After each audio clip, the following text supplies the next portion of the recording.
PID haianzi kwa maumivu makali, huanza kimya kimya, yani taratibu, na hizi ni dalili ambazo zinaonyesha kuwa wewe unaweza ukawa unaelekea kupata magonjwa haya au tayari umeshapata magonjwa haya. Sasa dalili ya kwanza ni maumivu chini ya tumbo, ambayo maumivu haya huja na kuondoka.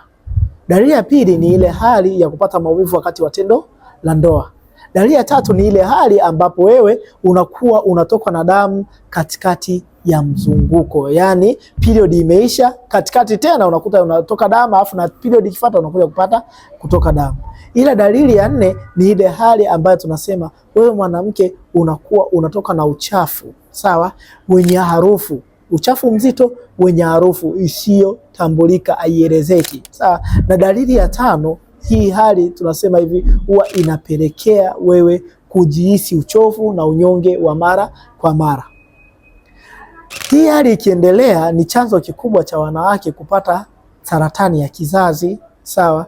Na vile vile tunasema hivi, mwanamke asipojitibia kuanzia kwenye chanzo cha tatizo ni vigumu kupata suluhisho la changamoto yake.